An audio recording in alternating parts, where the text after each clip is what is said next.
Students, welcome to the classes of Array Academy. Today we are studying cash flow statement. Cash flow statement में हम आज पढ़ेंगे computation of cash flow from different activities का first part पढ़ेंगे. Cash flow from operating activities पढ़ेंगे. तो cash flow statement is prepared to show inflow and outflow of cash and cash equivalents under following activities. Following तीन activities होता है. पहले हमें cash का इनफ्लो आउटफ्लो होता है ऑपरेटिंग एक्टिविटीज में, cash flow from operating activities. दूसरा होता है cash flow from investing activities and तीसरा होता है cash flow from financing activities. तो एक एक करके डिस्कस करते हैं. Cash flow from operating activities. Operating activities यार क्या होता है? The principal revenue producing activities of the enterprise. मतलब जिससे मेनली हमारा सेल प्रोसीड्स आता है and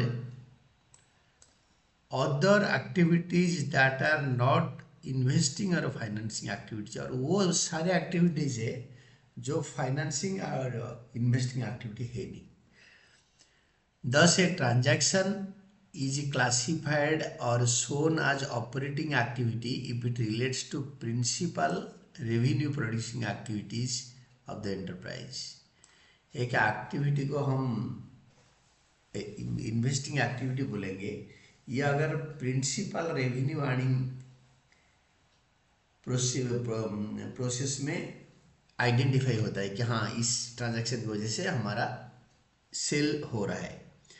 Therefore, the transaction that determines profit or loss of the enterprise are shown as operating activities, and the transactions that are neither investing nor financing activities are shown as operating activities. जो profit या loss कमाते हैं जो transaction usually उसको हम operating activity बोलते हैं, और जो ट्रांजैक्शन इन्वेस्टिंग या फाइनेंसिंग एक्टिविटी नहीं होता है वो होता है operating activity. Examples of a cash flow from operating activities are cash received from sale of goods and services, cash purchase of goods and services, employee benefit expenses, salary वगैरह, gain or profit on sale of marketable securities or current investments, preliminary expenses, etc. Cash flow from operating activities में भी calculated either bye दो method होता है. एक होता है direct method जो कि हमारा सिलेबस में है नहीं, और दूसरा होता है इनडायरेक्ट मेथड जो कि सिलेबस में है.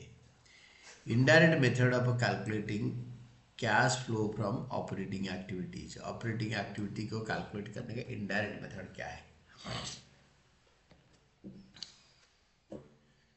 Under indirect method, cash flow from operating activity is calculated from the financial statements. Under indirect method, cash flow from operating activity is calculated from the financial statements. Statement of a profit and loss and balance sheet besides the additional information as follows. ये नीचे वाला additional information को छोड़ के cash flow from operating activities by indirect method is calculated from the financial statements and additional information. मतलब profit and statement of profit and loss and balance sheet और जो additional information. तो step 1 में determine net profit before tax and extraordinary item. हमें निकालना है कि net profit tax और एक्स्ट्राऑर्डिनरी आइटम से पहले कितना है. तो इसको निकालने के लिए क्या करेंगे ना, determine net profit before tax and extraordinary item in the starting point for calculating cash flow from operating activities. निकालने के लिए स्टार्टिंग पॉइंट में हमें डिटरमिन करना है net profit before tax and extraordinary items.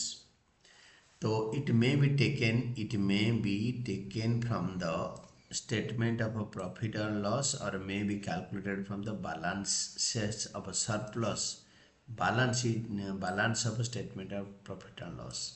Profit and loss statement से जो पैसे बचता है उससे लेंगे या बैलेंस शीट से सरप्लस का डिफरेंस से लेंगे. Closing surplus minus opening surplus. First part, the starting point is profit as per statement of profit and loss. अगर प्रॉफिट एंड लॉस का स्टेटमेंट से प्रॉफिट लेंगे तो statement of a profit and loss is a statement that shows profit earn और loss incurred by the company during the year. It is prepared as per part 2 of,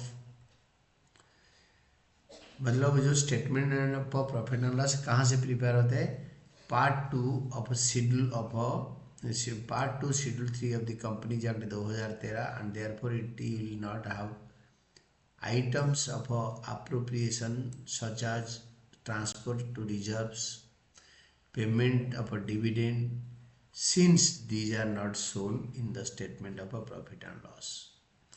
They will also not be adjusted in net profit as per statement of profit and loss.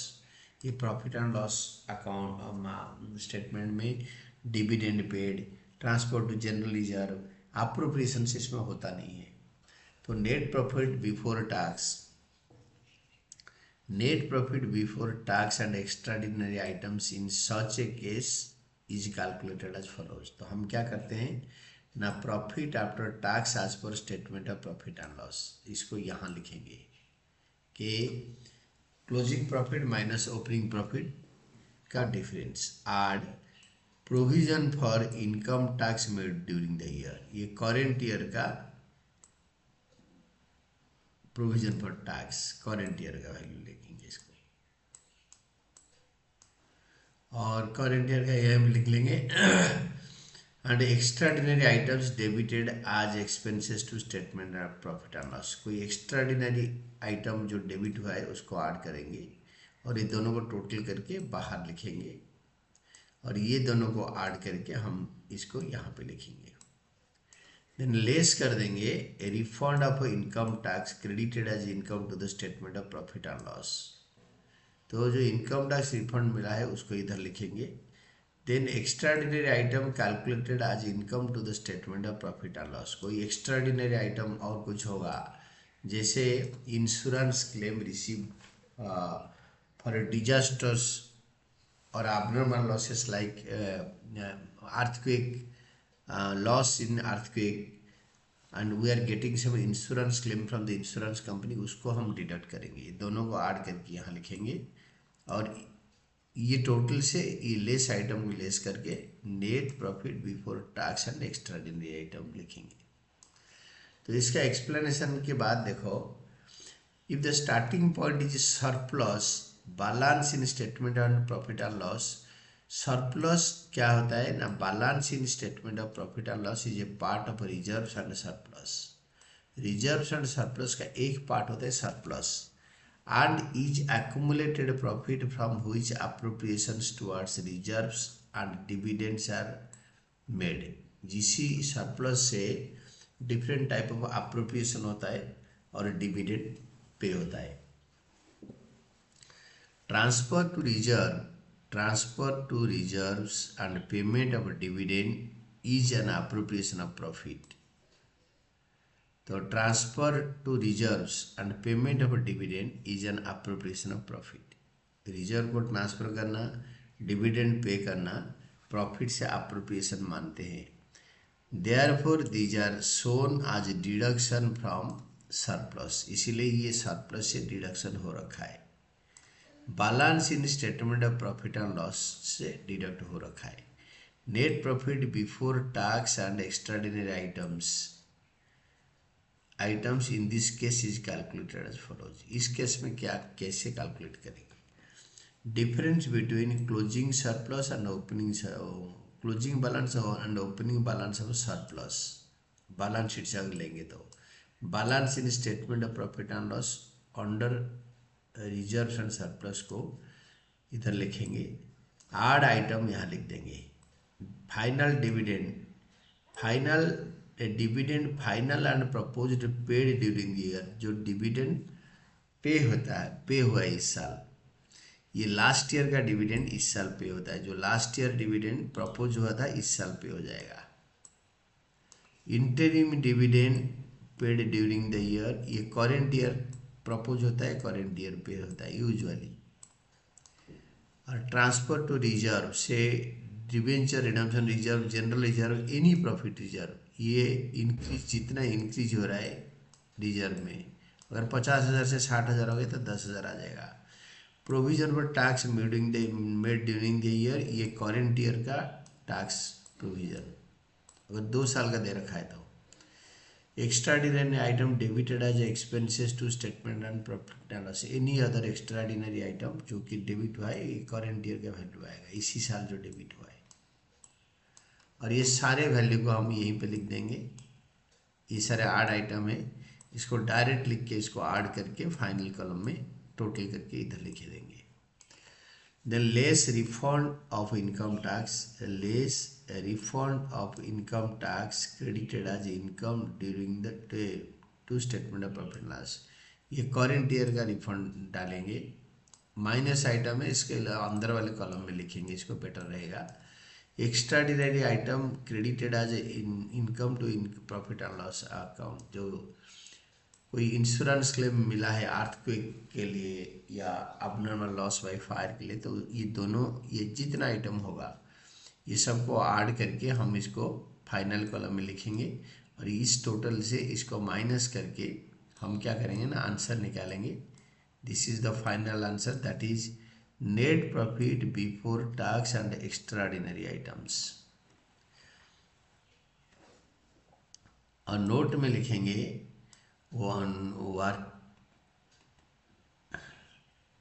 working upon net profit before tax and extraordinary items activities may be given by way of a working note as is given in the format or in cash flow statement itself।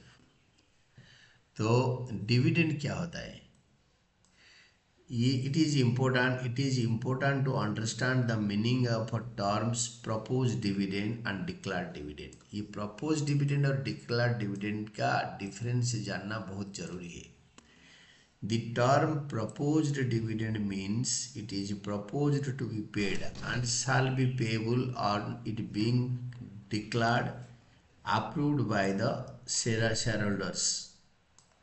तो ये propose dividend का मतलब है ये declare हुआ है और propose हुआ है, ये क्लियर होगा शेयर होल्डर का जनरल बॉडी मीटिंग में। When dividend is approved it is to be declared dividend, जब ये अप्रूव हो जाता है उसको बोलते हैं डिक्लेयर्ड डिविडेंड। पहले प्रपोज करते हैं, जब इसको अप्रूव कर देते हैं इसको बोलते हैं declared dividend, approved dividend. Dividend is of 2 types, 2 type का डिविडेंड होता है, इंटरिम डिविडेंड एंड प्रपोज्ड और फाइनल डिविडेंड। इंटरिम डिविडेंड क्या होता है, interim dividend is the dividend declared by board of directors of the company. Interim dividend is paid on equity shares, खाली equity share पे होता है, and not on preference shares, preference share पे होता नहीं। Since rate of dividend on preference shares is decided at the time of its issue के time पे preference dividend decide किया जाता है, इसलिए जो साल के अंदर जो डिविडेंड इंटरिम डिविडेंड दिया जाता है वो खाली इक्विटी शेयर पे दिया जाता है। देन प्रपोज्ड और फाइनल डिविडेंड, प्रपोज्ड और final dividend,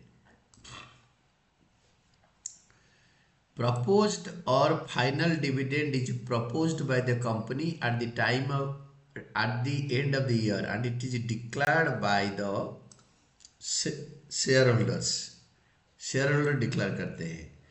proposed or final dividend on both equity shares and preference shares are paid after it is declared by the shareholders in their annual general meeting AGM।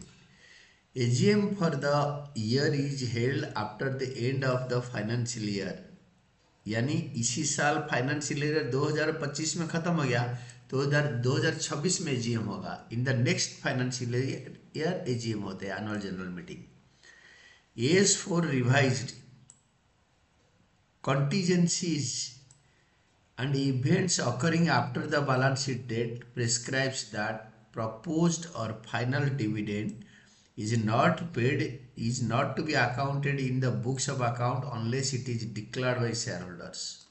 तो इसीलिए जो propose किया गया है last year वो इसी साल में पे होगा, यानी लास्ट ईयर का प्रपोज या डिक्लेयर डिविडेंड को करंट ईयर में पे करते हैं। इट इज, ये सारे AS4 के हिसाब से होता है। AS4 में बक्सा बना देता हूँ इसको, रेक्टेंगुलर बॉक्स, ताकि आपको बेटर अंडरस्टैंडिंग होगा, क्लियर होगा। It is to be shown as a current liability, contingent liability in the notes to accounts of the year in which it relates. जिस साल को रिलेट करता है, 2025 में सपोज ये प्रपोज और डिक्लेयर किया गया, इसको कंटीजेंट लाइबिलिटी में दिखाएंगे। ये 1 मार्कर के लिए मस्ट रीड है, ये 1 मार्कर के लिए मस्ट रीड है। Dividend is an appropriation of profit and is deducted from balance in surplus. Dividend is an appropriation of profit. Profit से appropriate होता है and deducted from balance in surplus. Balance in statement of a profit and loss in the year it is declared by shareholders. Dividend on preference shares. So dividend on preference shares, dividend is paid on the paid up share capital. Paid up share capital पे dividend पे होता है. It is payable if dividend or interim or final dividend is paid on the equity shares, or it is stated to be declared on preference shares. Preference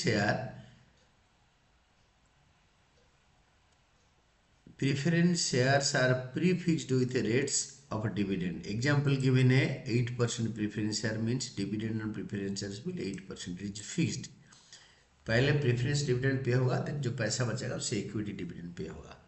payment of declared dividend, तो declared dividend को कैसे pay करते हैं? The amount of interim dividend proposed और final dividend as have been declared is transferred to a special और separate bank account within 5 days of declaration and is paid within 30 days of being declared. 30 दिन के अंदर declare होता है।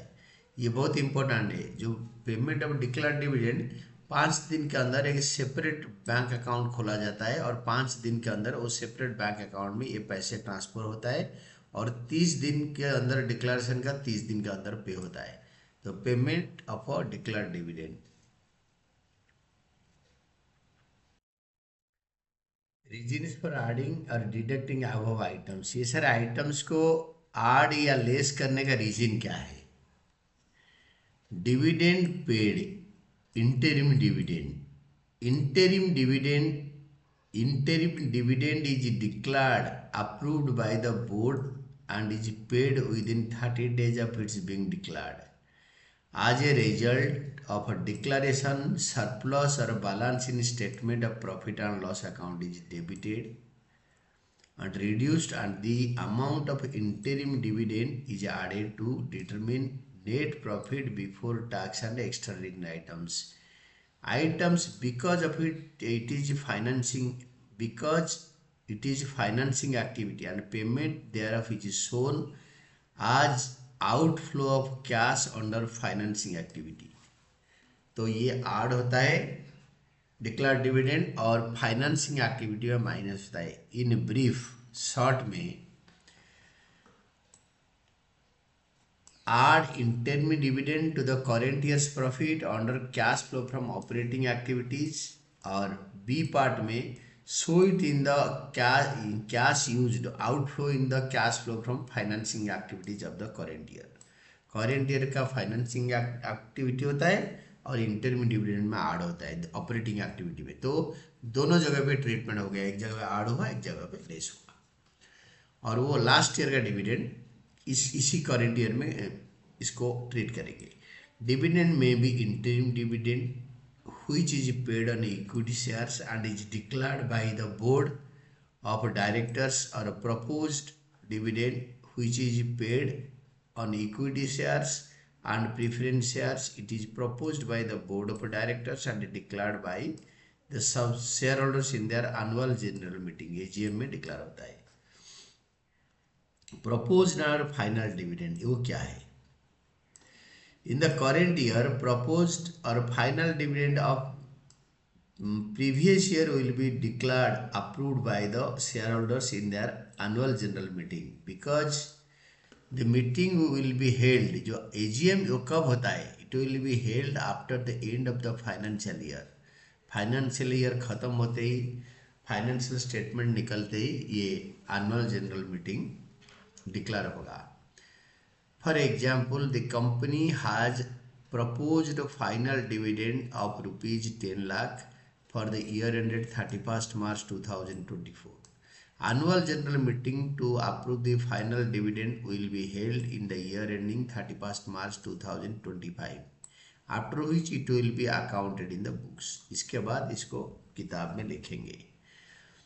Thus, proposed final dividend for the year ended 31st March 2024 will be declared by the shareholders and also accounted in the year ending 31st March 2025. तो declare होगा 31st मार्च 2025 में, ये मतलब अकाउंट इफेक्टेड फॉर होगा।